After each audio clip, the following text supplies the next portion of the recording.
అందరికీ నమస్కారం। ఈరోజు ఇంతకుముందే TRS LP leader working president అయినటువంటి కల్వకుంట్ల తారక రామారావు గారిని మరి తెలంగాణ భవన్లో కలవడం జరిగింది। అంతేకాకుండా మరి BJP LP leader Maheshwar Reddy గారికి కూడా మరి సేమ్ అదే రిప్రజెంటేషన్ ఇవ్వడం జరిగింది।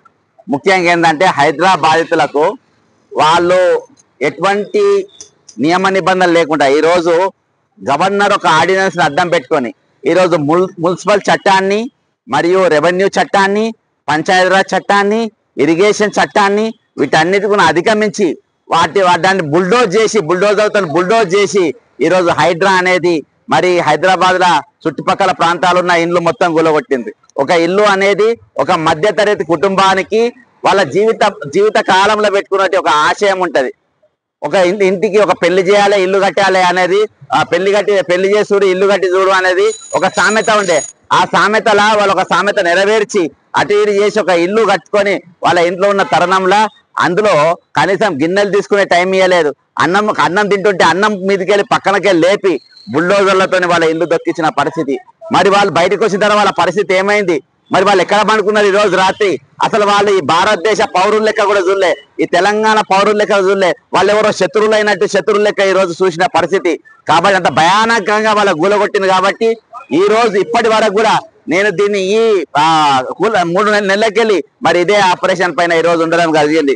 నేను ఒకటే చెప్తున్నా, ఈ రోజు రెవెన్యూ చట్టం ఏమని చెప్పింది, నేను ఈ రోజు మరి బీఆర్ఎస్ ఎల్పీ లీడర్ కు బీజేపీ ఎల్పీ లీడర్ కు రేపు 9వ తారీఖు అసెంబ్లీ జరగబోతుంది। కాబట్టి మరి ఇల్లు కూలిపోయిన వారందరికీ, ఇల్లు కూలగొట్టిన వారి అందరికీ, కూలిపోయిన ఇళ్లకు ఈఎంఐలు కడుతున్న వాళ్ళందరికీ కూడా ఈ రోజు ప్రభుత్వం నష్టపరిహారం చెల్లించాలని చెప్పేసి మరి నేను తెలియజేసుకుంటున్నా।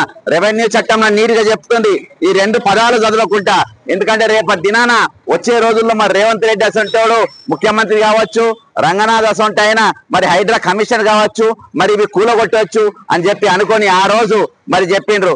ఏమని చెప్పిందంటే ఇక్కడ చూస్తున్న విధులకు కూడా నేను చాలాసార్లు చదివిన, ఇక్కడ all lands reverse streams tanks ponds canals lakes and flowing property of rights aspirating thereto are the property of the government।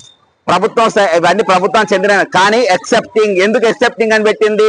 రేపు రేవంత్ రెడ్డి అంటే చీఫ్ మినిస్టర్ కావచ్చు, రంగనాథ్ హైడ్రా కమిషనర్ రావచ్చు, పేదోళ్ళ ఇల్లు కూలగొట్టవచ్చు, కాబట్టి ఎక్సెప్టింగ్ అని పెట్టి those belonging to persons or class legally capable of holding property and to the extent so far as the such rights are established, అంటే వాళ్ళకి హక్కులు ఉన్నాయి, అంటే నువ్వు నష్టపరిహారం ఇవ్వాలి।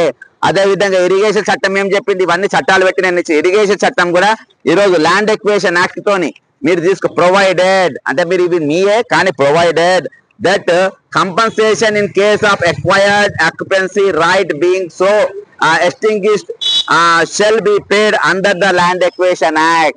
నేను ఇదే అడుగుతున్నా, రేపు అసెంబ్లీలో జరగబోవాల్సిన చర్చ ఏంటంటే హైడ్రా బాధితుల తరపున జరగాలి।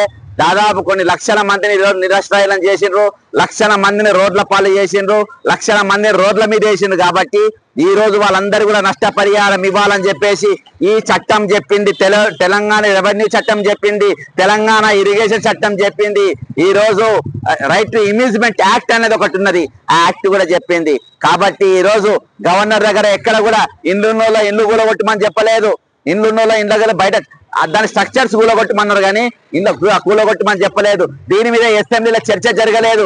చర్చ జరగకుండానే ఈ రోజు గవర్నర్ దగ్గర బిల్లు పాస్ కాకుండానే మీరు ఒక ఆర్డినెన్స్ తీసుకొచ్చి ఇంతమంది రోడ్ల పాలు చేసిండ్రు। కాబట్టి నేను మరి బీజేపీ ఎల్పీ లీడర్ గారు మహేశ్వర్ రెడ్డి గారు, మరియు అంతేకాకుండా బీఆర్ఎస్ ఎల్పీ లీడర్ కేటీఆర్ గారు, ఈ ఇద్దరు కూడా నేను రిప్రజెంట్ చేసిన, వాళ్ళు రేపు అసెంబ్లీలో ప్రభుత్వాన్ని నిలదీయాలి, ప్రభుత్వంలో చర్చ జరగాలి, ఇల్లు కూలిపోయిన వారికి, ఇల్లు కూలగొట్టిన వారికి, హైడ్రా బాధితులందరికీ నష్టపరిహారం చెల్లించే విధంగా వచ్చే అసెంబ్లీ జరగాలని కోరుకుంటూ సెలవు తీసుకుంటున్నా।